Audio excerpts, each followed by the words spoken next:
বিশ্বাস স্থাপন করেছে ও সৎকার্য করেছে তারাই বেহেশতবাসী, তন্মধ্যে তারা চিরকাল ৭৯,১৭৬ এবং অবস্থান করবে। ভাবার্থ এই যে, যার কর্ম সবই মন্দ, যার মধ্যে পুণ্যের লেশ মাত্র নেই, সে দোজখী। পক্ষান্তরে যে আল্লাহ ও তার রাসূলের উপর ঈমান এনেছে এবং সুন্নাহ অনুযায়ী কাজ করেছে, সে জান্নাতবাসী। যেমন অন্য স্থানে আছে, না তোমাদের কোন অভিসন্ধি চলবে, না আহলে কিতাবের। যে ব্যক্তি খারাপ কাজ করবে তাকে তার প্রতিদান দেয়া হবে এবং তার জন্য আল্লাহ ছাড়া কোন বন্ধু ও সাহায্যকারী পাবে না। আর মুমিন নর বা নারীর মধ্যে যারা ভালো কাজ করবে তারা বেহেশতে প্রবেশ করবে এবং বিন্দুমাত্র জুম করা হবে না। হযরত ইবনে আব্বাস বলেন যে, এখানে মন্দ কাজের অর্থ কুফরি। অন্য এক বর্ণনায় আছে যে, এর অর্থ হচ্ছে শিরক।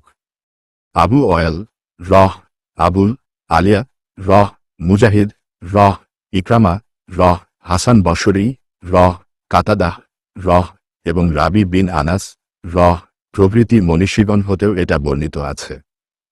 সুদ্দি বলেন যে, মন্দ কাজের অর্থ হচ্ছে কবিরা গুনাহ, যা স্তর স্তর হয়ে অন্তরের অবস্থা খারাপ করে দেয়। হযরত আবু হুরায়রা বলেন যে, এর অর্থ শিরক, যা অন্তরকে অধিকার করে বসে। হযরত রাবি বিন খাসিম এর মতে এর দ্বারা ওই ব্যক্তিকে বুঝানো হয়েছে যে পাপের অবস্থাতেই মরে এবং তাওবা করার সুযোগ লাভ করে না। মুসনাদ আহমদে হাদিস আছে যে, রাসূলুল্লাহ বলেছেন, তোমরা পাপকে ছোট মনে করো না, এগুলো জমা হয়ে মানুষের ধ্বংসের কারণ হবে।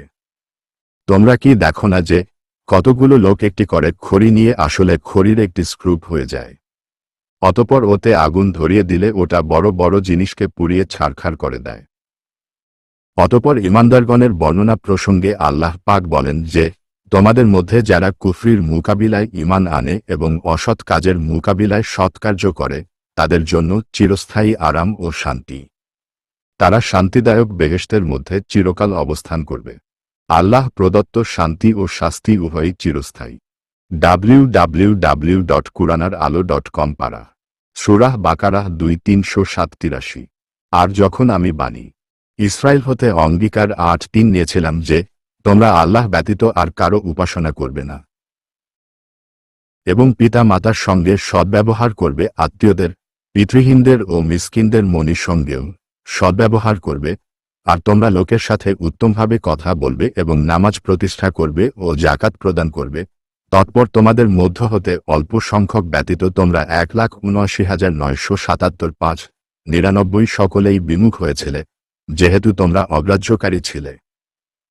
বানি ইসরায়েলের নিকট হতে কতকগুলো প্রতিশ্রুতি গ্রহণ ও তার বিস্তারিত বিবরণ। বানি ইসরায়েলের উপর যে নির্দেশাবলী রয়েছে এবং তাদের নিকট হতে যে প্রতিশ্রুতি নেওয়া হয়েছে, এখানে তারই বর্ণনা দেয়া হচ্ছে এবং তাদের প্রতিশ্রুতি ভঙ্গের আলোচনা করা হচ্ছে।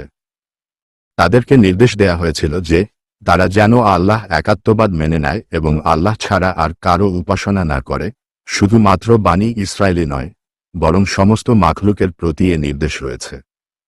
আল্লাহ পাক বলেন, সব রাসূলকেই আমি এ নির্দেশ দিয়েছি যে, তারা যেন ঘোষণা করে দেয়, আমি ছাড়া উপাসনার যোগ্য আর কেউই নেই, সুতরাং তোমরা আমারই ইবাদত কর। তিনি আরও বলেছেন, এবং আমি প্রত্যেক উম্মতের মধ্যে রাসূল পাঠিয়েছি, তারা মানুষকে বলেছে যে, তোমরা আল্লাহর ইবাদত কর এবং তিনি ছাড়া অন্যান্য বাতিল মাবুদ হতে বেঁচে থাকো।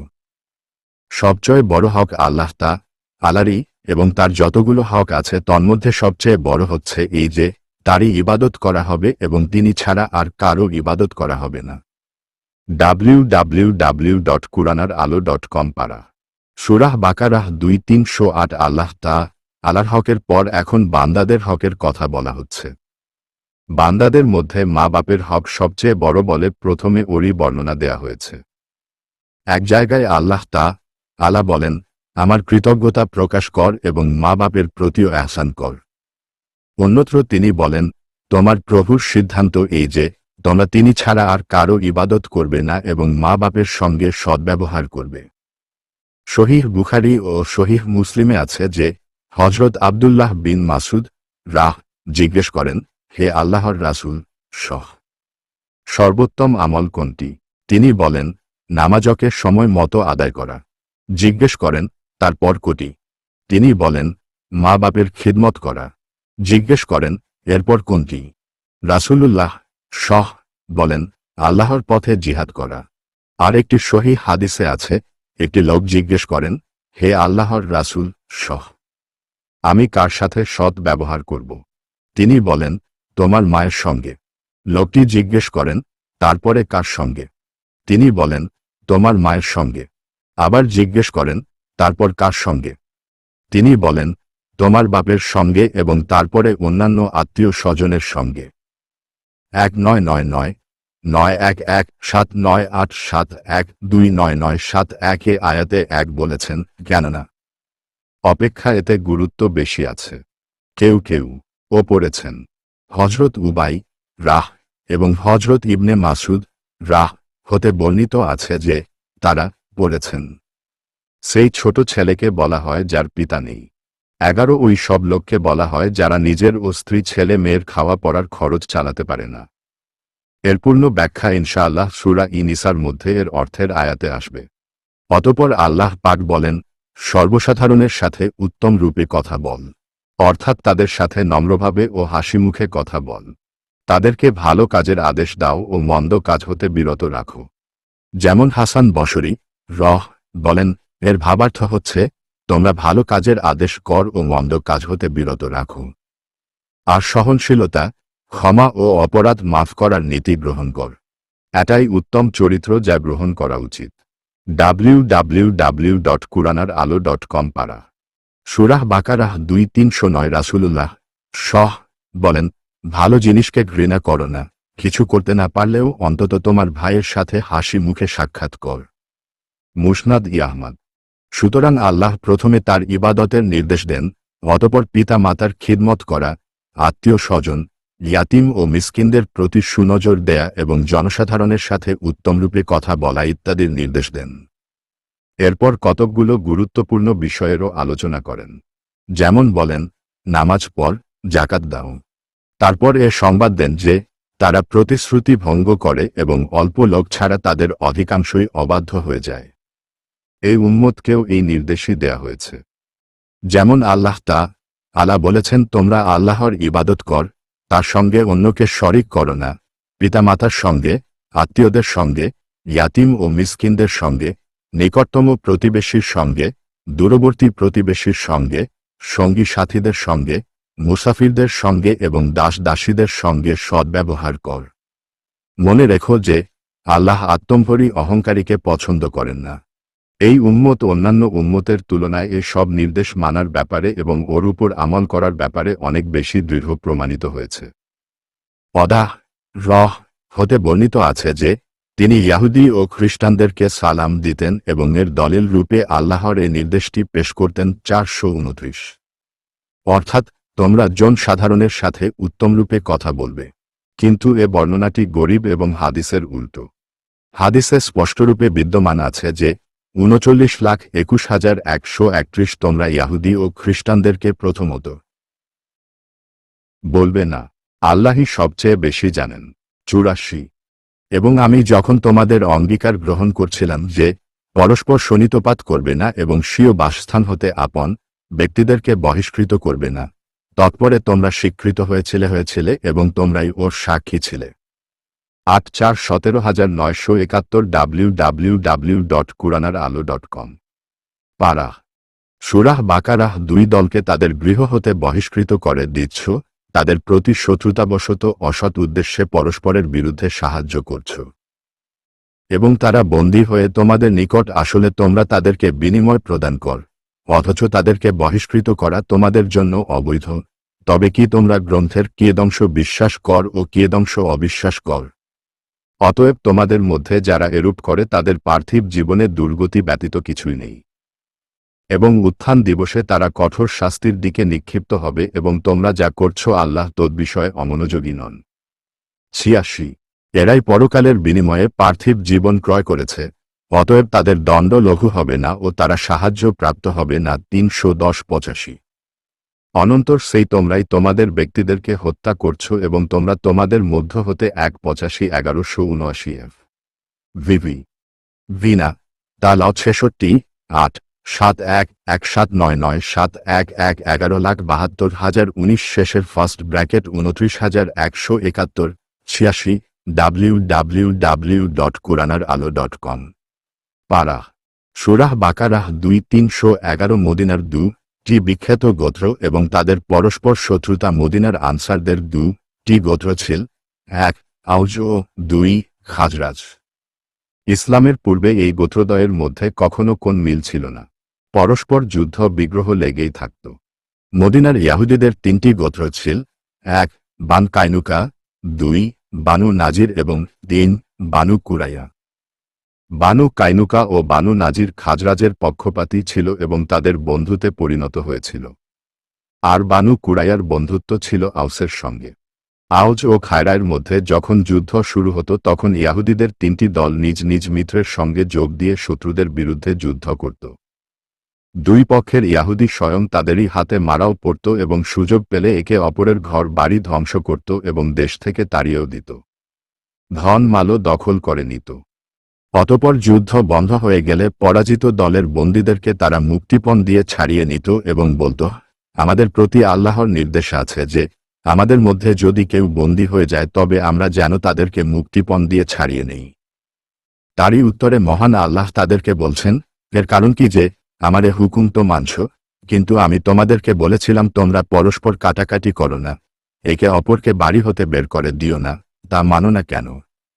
এক হুকুমের উপর ঈমান আনা এবং অন্য হুকুমকে অমান্য করা, এটা আবার কোন ঈমানদারি? আয়াতে আল্লাহ পাক বলেছেন, নিজেদের রক্ত প্রবাহিত করো না, নিজেদের লোককে তাদের বাড়ি হতে বের করে দিও না, কেননা তোমরা এক মাযহাবের লোক এবং সবাই এক আত্মার মতো। হাদিস শরীফেও আছে, রাসূলুল্লাহ বলেছেন, সমস্ত মিন পরস্পর বন্ধুত্ব, দয়া ও সাহায্য সহানুভূতি করার ব্যাপারে একটি শরীরের মতো। কোন একটি অঙ্গের ব্যথায় সমস্ত শরীর অস্থির হয়ে থাকে, শরীরে জ্বর চলে আসে এবং রাত্রে নিদ্রা হারিয়ে যায়। এরকমই একজন সাধারণ মুসলমানের বিপদে সারা বিশ্ব জাহানের মুসলমানদের অস্থির হওয়া উচিত। আব্দ খায়ের বলেন, আমরা সালমান বিন রাবি নেতৃত্বে লালজারে জিহাদ করছিলাম। ওটা অবরোধের পর আমরা ওই শহরটি দখল করি। ওর মধ্যে কিছু বন্দীও ছিল। এদের মধ্যে একটি কৃতদাসীকে হজরত আবদুল্লাহ বিন সালাম 700-তে কিনে নেন। রাসূল জালুতের নিকট পৌঁছে হজরত আবদুল্লাহ বিন সালাম তার নিকট গমন করেন এবং তাকে বলেন, দাসীটি তোমার ধর্মের নারী, আমি একে 700-র বিনিময়ে কিনেছি, এখন তুমি তাকে কিনি আজাদ করে দাও। সে বলে, খুব ভালো কথা, আমি 1400 দিচ্ছি। তিনি বলেন, আমি 4000-এর কর্মে একে বেচব। www.quranaralo.com পারা সূরাহ বাকারাহ 2-312। তখন সে বলে, তাহলে আমার কেনার প্রয়োজন নেই। তিনি বলেন, একে ক্রয় কর, নতুবা তোমার ধর্ম চলে যাবে। তাওরাতে লিখিত আছে, বানি ইসরায়েলের কোন একটি লোক যদি বন্দী হয়ে যায় তবে তাকে কিনে নিয়ে আজাদ করে দাও। সে যদি বন্দী অবস্থায় তোমাদের নিকট আসে তবে মুক্তিপণ দিয়ে তাকে ছাড়িয়ে নাও এবং বাস্তুহারা করো না। এখন হয় তাওরাতকে মেনে তাকে ক্রয় কর, আর না হয় তাওরাতকে অস্বীকার কর। সে বুঝে নেয় এবং বলে, তুমি কি আবদুল্লাহ বিন সালাম? তিনি বলেন, হ্যাঁ। সুতরাং সে 4000 নিয়ে আসে। তিনি 2000 তাকে ফেরত দেন। কোন কোন বর্ণনায় আছে যে রাসূল জালুত কুফায় ছিল, আরবের স্ত্রী লোক ছাড়া সে অন্য কারো মুক্তিপণ দিত না। কাজেই আবদুল্লাহ বিন সালাম তাকে তাওরাতের এই আয়াতটি শুনিয়ে দেন। মোট কথা, কুরআন মাজিদের এই আয়াতটিতে ইয়াহুদীদেরকে নিন্দে করা হয়েছে যে তারা আল্লাহর নির্দেশাবলী জানা সত্ত্বেও তাকে পৃষ্ঠের পিছনে নিক্ষেপ করেছে। আমানতদারি ও ঈমানদারি তাদের মধ্যে লোপ পেয়েছে। রাসূলুল্লাহ এর গুণাবলী, তার নির্দেশাবলী, তার জন্মস্থান, তার হিজরতের স্থান ইত্যাদি সব কিছুই তাদের কিতাবে লিপিবদ্ধ আছে, কিন্তু এ সবগুলোই তারা গোপন করে রেখেছে। শুধু এটুকুই নয়, বরং তারা তার বিরুদ্ধাচরণ করেছে। এরই কারণে তাদের উপর ইহলৌকিক লাঞ্ছনা এসেছে এবং পরকালেও তাদের জন্য চিরস্থায়ী কঠিন শাস্তি রয়েছে।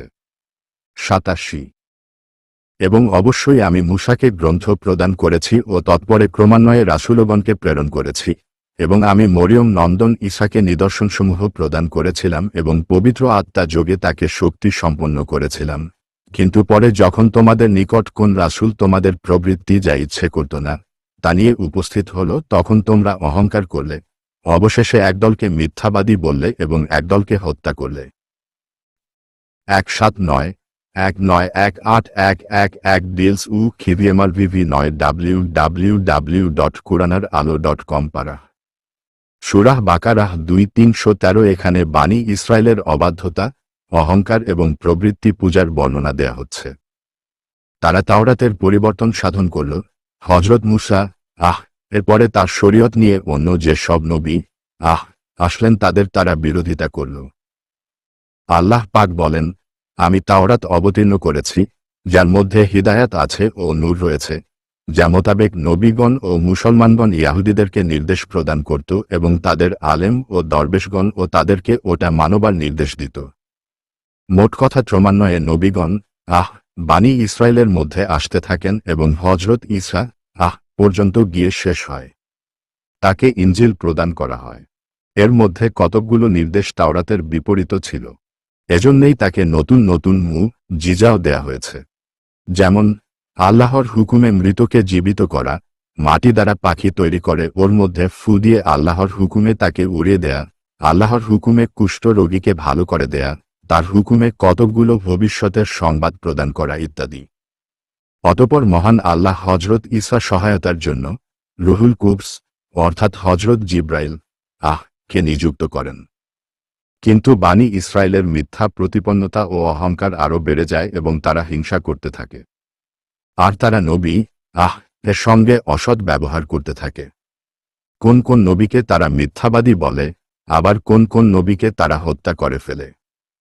এর কারণ এছাড়া আর কিছুই ছিল না যে নবীদের শিক্ষা তাদের প্রবৃত্তি ও মনের উল্টো ছিল। তারা তাদেরকে তাওরাতের ওই নির্দেশাবলী মেনে চলতে বলতেন যা তারা পরিবর্তন করে ফেলেছিল। এজন্যই তারা তাদের শত্রুতায় উঠে পড়ে লেগে যেত। হযরত আব্দুল্লাহ বিন মাসুদ হযরত আব্দুল্লাহ বিন আব্বাস মুহাম্মদ বিন কাব ইসমাইল বিন খালিদ সুদ্দি রাবি বিন আনাস আতিয়াতুল আওফি এবং কাতাদাহ প্রভৃতি মনীষীবর্গের এটাই অভিমত যে রুহুল কুদসের ভাবার্থ হচ্ছে হযরত জিব্রাইল। কুরআন মাজিদের এক স্থানে আছে নিয়ে রুহুল আমিন অবতীর্ণ হতো। 2-6 বিসর্গ 193। অর্থাৎ তা সহিহ বুখারী শরীফে রয়েছে। হযরত আয়েশা হতে বর্ণিত আছে যে রাসূলুল্লাহ হযরত হাসান কবির জন্য মসজিদে একটি মিম্বর রাখেন। তিনি মুশরিকদের ব্যঙ্গ কবিতার উত্তর দিতেন। আর রাসূলুল্লাহ তার জন্য প্রার্থনা করতেন, হে আল্লাহ, আপনি রুহুল কুদস দ্বারা হাসান কে সাহায্য করুন। সে আপনার নবীর পক্ষ থেকে উত্তর দিচ্ছে। www.quranaralo.com পারা।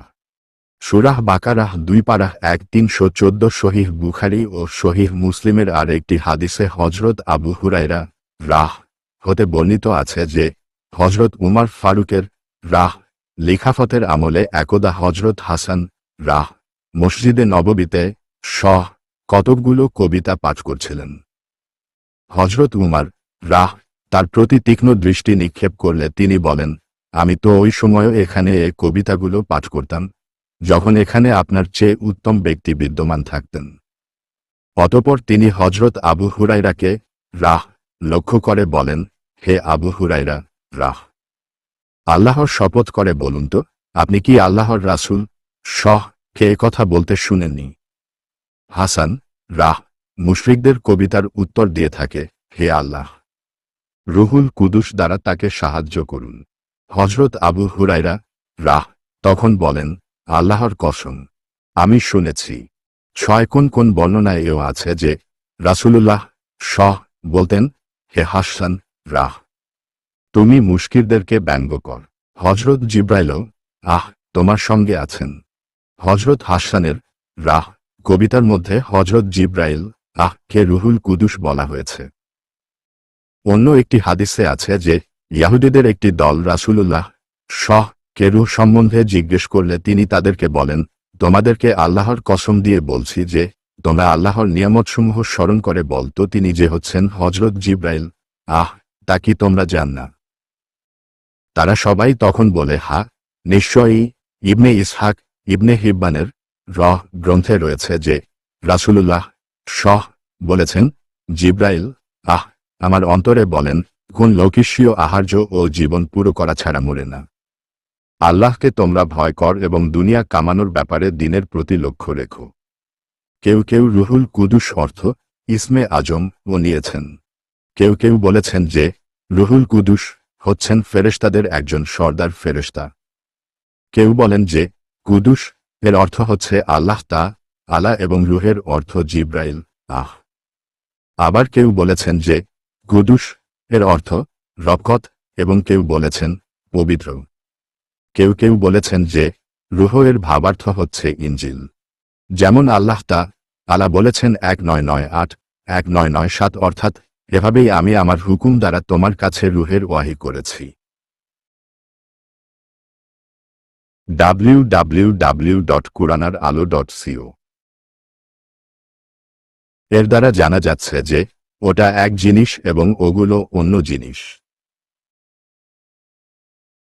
কুদুস এর ভাবার্থ হচ্ছে মুকাদ্দাস, যেমন এক লর্ড এবং ব্লো বলার মধ্যে নৈকট্য ও মাহাত্ম্যের একটি এর মধ্যে বৈশিষ্ট্য পাওয়া যাচ্ছে। এটা এজন্যও বলা হয়েছে।